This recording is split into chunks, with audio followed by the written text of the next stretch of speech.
नमस्कार। इस बड़ी खबर के प्रायोजक हैं future kids school, sector 1, Shastri Nagar, Meerut. लफ्ज कितने ही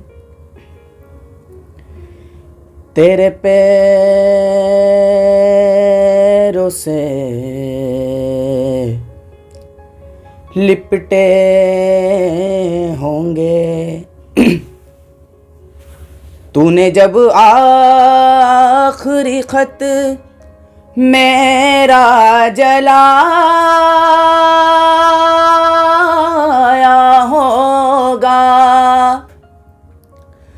तूने जब फूल किताबों से निकाले होंगे, देने वाला भी तुझे याद तो आया होगा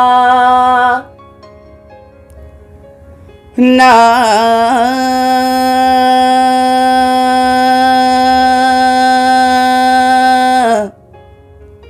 ना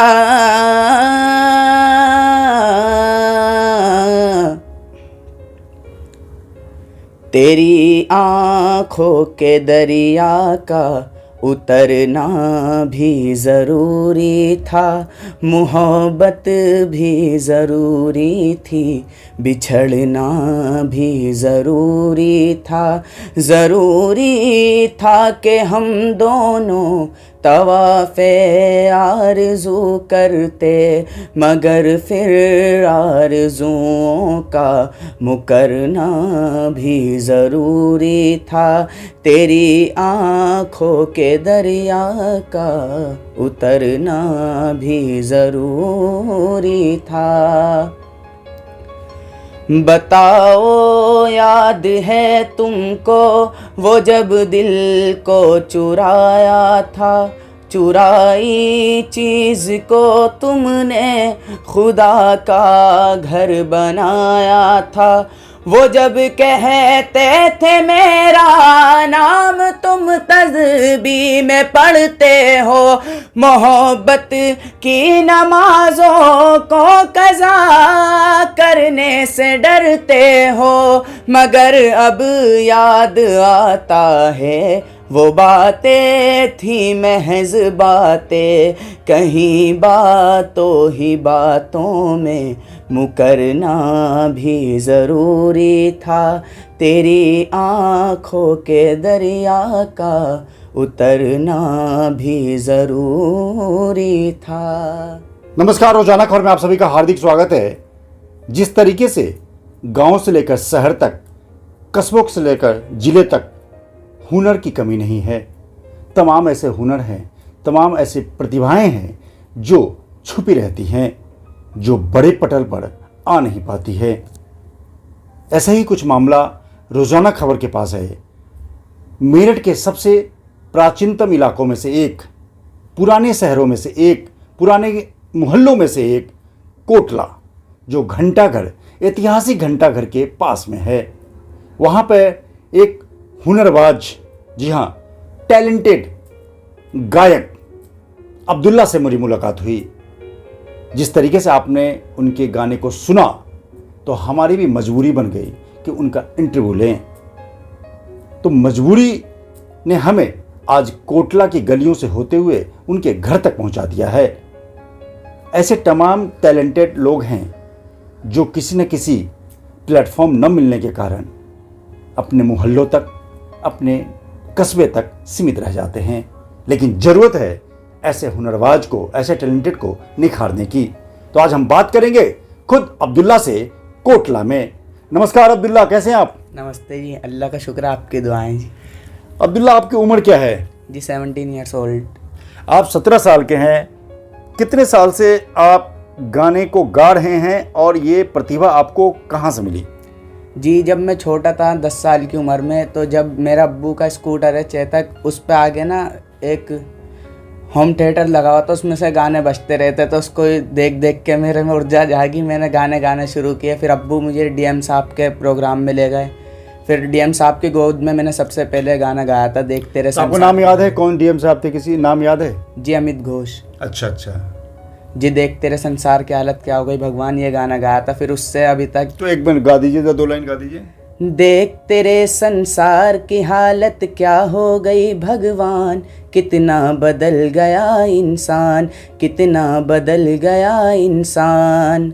सूरज न बदला, चांद न बदला, ना बदला रे आसमान, कितना बदल गया इंसान। बिल्कुल, जिस तरीके से इंसान लगातार बदलते जा रहे हैं, बड़ा सटीक गाना इस पर जरूर बैठता है। अब्दुल्ला, ये बताइए कि आपके घर में कोई गायक है क्या? जी नहीं जी। तो बजाज चेतक के स्कूटर पे जो स्पीकर लगा हुआ था, उससे आप सीख के गायक बन गए?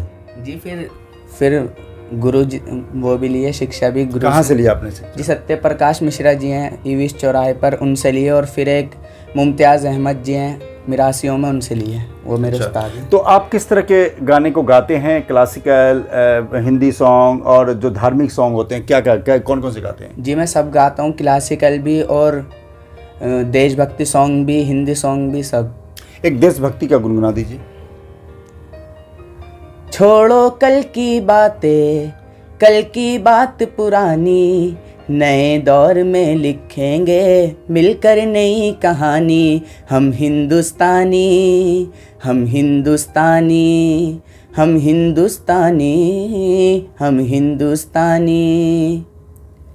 आओ मेहनत को अपना ईमान बनाएं, अपने हाथों को अपना भगवान बनाएं। राम की इस धरती को, गौतम की भूमि को, सपनों से भी प्यारा हिंदुस्तान बनाएं। नया खून है, नई उमंगे, अब है नई जवानी, हम हिंदुस्तानी। बहुत सुंदर, बहुत सुंदर। Thank you. जिस तरीके से देश की जवानी देश के हिफाजत के लिए काम आती है, तो आप देख सकते हैं अब्दुल्ला जैसे यंग बॉय, जी हाँ 17 साल के, एक तरह से टीनेजर कहेंगे, उन्होंने एक के बाद एक धार्मिक, हिंदी सॉन्ग, तमाम गानों को ओत प्रोत। कहीं आपने स्टेज शो किया है या कितनी जगह स्टेज शो किया है? मेरठ में किया है, बाहर भी किया है? जी मेरठ में भी, दिल्ली में भी, और लखनऊ में जो कैन बोर्ड स्कूल की तरफ से मैं अपने गया था, वहाँ से सेकंड आया था। अरे वाह। तो अभी तक आपको कहीं भी जो टीवी चैनल पे जो टैलेंटेड गाने को लेकर सारी प्रतियोगिता, उसमें कभी आपने भाग लेने की नहीं सोची? जी सोची तो है, पर अभी 10th पास की है, 12th के बाद जाऊँगा वहाँ पर। अच्छा, तो क्या आपको पता है वहाँ एज क्राइटेरिया क्या है, कैसे जाते हैं, कभी एज ख़त्म हो जाए आपकी? जी नहीं, मैं एक मेरठ में ही हुआ था उसकी तरीके का ही program, star of the city, उसमें विनर भी रहा हूँ। उसमें 5 साल से 10 तक की एज भी थी और 10 से 15 की, सब अलग अलग कैटेगरी थी एज की, उसमें विनर भी हूँ मैं। तो आगे आप क्या सुनाना चाहते हैं? एक कोई हिंदी सॉन्ग सुना। पापा कहते हैं बड़ा नाम करेगा, बेटा हमारा ऐसा काम करेगा, मगर ये तो कोई न जाने कि मेरी मंजिल है कहाँ। पापा कहते हैं बड़ा नाम करेगा, बैठे हैं मिलके सब यार अपने, सबके दिलों में अरमा ये है। बैठे हैं मिलके सब यार अपने, सबके दिलों में अरमा ये है। वो ज़िंदगी में कल क्या बनेगा, हर एक नज़र का सपना ये है। बंदा ये खूबसूरत काम करेगा, दिल की दुनिया में अपना नाम करेगा। मेरी नज़र से देखो तो यारो कि मेरी मंजिल है कहाँ। पापा कहते हैं बड़ा नाम करेगा। अब्दुल्ला से हमारी लगातार बातचीत जारी है। ऐसे हुनरबाज देश के टैलेंटेड बॉय से हम उनसे सवाल करना चाहते हैं कि आपका डेस्टिनेशन क्या है? क्या गायकी के क्षेत्र में आप करियर बनाना चाहते हैं? आपका क्या डेस्टिनेशन है? जी मैं गायकी के क्षेत्र में करियर बनाना चाहता हूँ। एक अपना मेरठ का, अपने घर वालों का, सबका नाम रोशन करना चाहता हूँ मैं। बस 10th 12th होने दीजिए बस, इंशाल्लाह फिर बड़े शो भी करेंगे। कभी बॉलीवुड में जाने की प्लानिंग है? जी। बहुत सुंदर। जिस तरीके से अब्दुल्ला के हौसले बुलंद हैं, उससे तो ये साफ है कि कोटला की गलियों से गुनगुनाने वाला ये लड़का बॉलीवुड की गलियों में जरूर गुनगुनाएगा, क्योंकि हिम्मते मर्दे मद दे खुदा। विभूति रस्तोगी, कोटला, मेरठ से।